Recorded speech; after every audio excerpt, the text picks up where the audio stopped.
Welcome to The Big Picture. I'm Phil Arno. Over the years, there have been a lot of businesses that have originated in Buffalo and Western New York. A lot of businesses that have gone on to become powers throughout the world at what they do. We have Rich Products, New Era, Bell Aerospace started right here. The list is long. Many of us don't realize some of the great stories that come from our area. One such story is a nonprofit called Compeer. Compeer was started in Western New York in 1973 to provide help to people who are dealing with mental health challenges. Since then, they've become one of the leading organizations of its kind throughout the world, with operations in the US and Canada and Australia. With me on this big picture is the CEO of Compeer, Tim Boling, who is based right here in Buffalo. Welcome to the show, Tim. Yeah, thank you so much for having us. Your numbers are correct. So the Buffalo location is the largest of Compeer's locations, and we're also the national or international headquarters for Compeer. So we do have approximately 50 locations worldwide, 4 countries and in 8 states. Buffalo being the largest of them all, and Buffalo being the headquarters for that. So Compeer, Compeer is all about friendships, and it's about what we call the healing power of friendships. And so what we do is we promote good mental health through meaningful friendships and relationships that we build within the community. So a lot of individuals within the community, 1 in 5 individuals have some type of mental health diagnosis. So the goal of our program, we're non-clinical. We don't provide counseling, but what we do provide is a caring friend in somebody's life. And that one caring friend in that person's life can have a huge impact on their mental health. Not only now with everything going on with the coronavirus and the COVID-19 piece, even more so now because people are self-isolated, people aren't able to leave their houses, people who have had struggles with their mental health before are having them even worse at this time. So it's a huge impact at this point in time in their lives, but even beforehand, even before the whole COVID and coronavirus piece, people who have mental health challenges, that social isolation plays a huge part in their mental health. Yeah, well, the organization has been honored through the years. By more than one president. You've been honored by New York State, the U.S. Department of Health, the Association of Psychiatrists throughout the country. But now the challenge, which your organization is based on face-to-face friendships and relationships with people who have challenges for mental health. People being isolated now, that personal touch, that face-to-face relationship is now limited. And how do you handle that? What's changed now? How can you still carry on? That was the core and the crux of our program. So we've really had to pivot and make some adjustments into the program. So instead of connecting with individuals face-to-face, as we were before, and encouraging folks to go out to the parks and go to the coffee shop and meet their friends that they've been matched with, now we do it all via the phone, or we do it the way we're connecting right now. People do it through Zoom, they'll do it through FaceTime, and other digital and electronic ways that they're able to achieve those same goals. So right now we've shifted over where we've asked all of our volunteers to connect with their friends via phone, check in with their friends on a weekly basis, and then we've really elevated our phone buddy program, where we're looking actively for volunteers to sign up and do that. Well, going back, and we don't have to go back too far, just a month or so, before the coronavirus hit and everything got changed, what was a typical experience for a volunteer? Just lead us through that process so that we know how a volunteer started out and then interacted and what kind of a relationship was formed, and just the whole experience prior to this. Sure. Prior to all this, they would contact us or through some of our recruitment activities. We might be out at a business and sharing about what we do. They'd fill out an application form. They go through a series of background checks and interviews with us.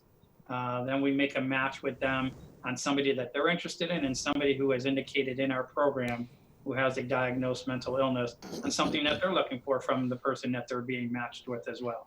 So it is really making a match based upon interest and also largely upon geographic location as well. So for the success to be a successful match, you don't want to have to drive 25, 30 miles. You want to build into it some natural pieces that are going to make the match a huge success. So they were getting together. A lot of our folks do a lot of different things. They'll go to the parks, they'll go to the zoo, they'll go to anything based upon what their mutual interests are at that time. And then they make a commitment for a year, a commitment at up to 4 hours a month, but most of them, I can tell you, if they'll go way beyond the 4 hours a month. The overall goal of the program is really by the end of that year and that 1 year commitment that they've made and they've been building that relationship over that time, is that it turns into a natural friendship. And that happens with most of the matches that we have. And those matches go on for years that we don't even know about because they're no longer part of the Compeer program, but they built a relationship and a friend for the rest of their lives. And there's just a ton of research that's out there about the value of relationships. And the negative side of value of relationships is people who are lonely. And there's a lot of research on the impact that loneliness has on the length of people's lives, on the quality of people's lives. So by having a caring friend in your life, especially if you're somebody who has a mental health diagnosis, it really is life-changing for them. So besides the one-on-one matching program that I'm talking about, we have a waiting list of folks who want to be a part of our program. So we're always looking for more and more volunteers. So while they're waiting to be a part of our program, they come to a lot of our group activities. So we're operating 3 to 4 monthly group activities, and they're getting to be around other people who have similar challenges, and they start building natural friendships right out of the group activities. After that, we also have mental health first aid, which is a training in the program in the community where we teach people. It's an 8-hour training program. We teach people how to identify when there's mental health challenges of folks that they may have in their own lives. Could be family members, friends, colleagues, and how do you respond appropriately? That's been a huge success. In 2019, we trained almost 1,700 people in the community. We're the largest trainer for mental health first aid. And people take those things and they go back and they utilize those things back into their offices and other things that they're doing as well. So it's just been with that, and then we have a school-based program at Lackawanna Schools, and then we're doing some stuff over at Star Point Schools as well, and a couple other school districts here, hopefully in September, where we're embedded right into the school, working with students who have mental health challenges. So that's the crux of the program. It's all built though around relationships and the strength of those relationships. One of the big challenges for someone who has a mental health problem is a self-image problem, and I'm sure that one of the goals and one of the objectives, one of the accomplishments of having a relationship build is that helps somebody who tends to be socially isolated to build more of a social self-image, and not just one friendship, but maybe get them out of a shell and get them used to interacting with the outside world. I guess that's the point of the program, isn't it? That's a key part of the program. That's really a bonus that comes from the program if that's exactly what that person needs. For some, and it really varies per folks, that we're serving. We find out that a lot of individuals that come to us who think they need a one-to-one match and want a friend one-to-one, really find out that once they start coming to our group activities, that's enough for them.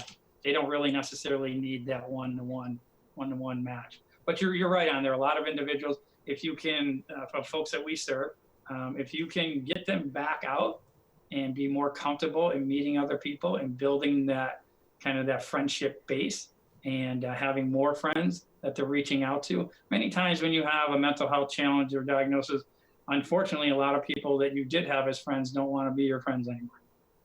It's awkward for them. They tried to get you to go here and you don't want to go. And if they don't understand the challenges that you're going through, they stop calling and they stop texting. And so your circle gets smaller and smaller and smaller. And all that does is exasperates the problem. Now loneliness kicks in. Now you're getting depressed. And so getting back out there is absolutely crucial, as you just mentioned, to putting them on the road to recovery for their mental health. And I guess, you have the volunteers on the one end. On the other end, you have family members who hear of your program and they reach out and say, I have a family member who needs your service. Can you consider this? And that's part of the process, and then you do an evaluation. Is that how it works? Yeah, so the folks that come to us, they come through, they're referred by their doctor, or it could be their counselor or therapist. So it has to be a medical provided service. that's their entry point into coming over to us. Not within the school-based program, strictly the one-to-one matching program. So it starts there. Generally, somebody is just on the onset of their mental health challenges.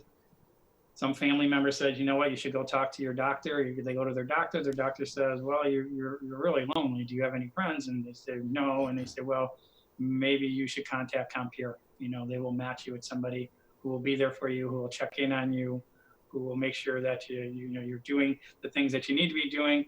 And there's a direct relationship for our clients and anybody in general around mental health and physical health. The time has been relatively short, and that is now over the last month or so, the technique has had to change because of the no personal contact. Has that been long enough for you to know or to kind of get a feel for how your effectiveness has changed? Now that it's not going to be face-to-face, it's going to be mostly telephone, and I'm assuming maybe a Skype call or like what we're doing right now, a Zoom call, that type of thing, at the very most. How does that change the dynamic, and how effective can this program be when it's not that personal friendship? Yeah, I think, long term, I don't think we really have that, information yet because it's only been a month at this point. But I can tell you anecdotally, we have called every single one of our clients, both the clients that we are serving and clients that are on our waiting list. So you're probably talking 300 to 400 phone calls that have been made. And to hear from our program staff and from our volunteers, some of the stories behind some of those calls are life-changing to a lot of the folks who are on the other end of those phones. And it's really having a huge impact in their lives that somebody's calling and checking in on them. We're finding out things about some of the folks that were calling that we didn't know about before because of the other way the program was set up. So there's been a lot of benefits, if I could use the word benefit, that's come out of this by us having to shift and pivot, that we now we really know our clients at a whole deeper level now than we wouldn't have known before, because part of the program was not us calling and connecting with our clients. That was our volunteers' responsibility. But our staff has done that at this point to do that. So there's been a lot of benefits that's come out of this difficult situation, the depthness of our program at this point. Now, in the current situation, the economy has been affected, as well as people's habits about going about their business. You're a nonprofit, and if people have come to a standstill economically, they can't donate like they used to. I mean, everything has been thrown off. As a nonprofit, how does that affect you and what you can do? And how long can you sustain what you're doing? How do you get through a period like this? Yeah, fortunately, thank you. That's a great question, because I know that question varies from nonprofit to nonprofit of what your funding model is. Good or bad, depends on where you want to look at this. We haven't historically been an agency that has received a lot of individual donations, though we would like to change that. Obviously, we would like people to give to us more. So with that, we haven't had to deal with the potential downside of that. Most of our funding comes through grants and contracts. And I have reached out to every one of our major funders and our smaller funders, and all that is pretty much secured for this year. So we haven't had a huge impact financially for 2020. But what has come out of that is there's new opportunities, and there's a new demand for our services by individuals in the community who now are isolated that wasn't there a month ago, which has caused a huge demand on our services that are not part of our budget. So we're not hurting at this point deficit-wise in the sense of losing funding, substantial funding. We do have a special event that we do every year, a 5K race. That's probably not going to happen this year just because of where things are at. And so we'll lose some funding in that area. But at the same time, a lot of those other pieces are locked up at this point. But it does create what we have seen is an increase of demand on our services that we didn't have before. So we are looking for new funding for this increase of demand of services around the Phone Buddy program. Okay, hold that thought, Tim. We're out of time for this segment of The Big Picture. More on Compeer when we come back.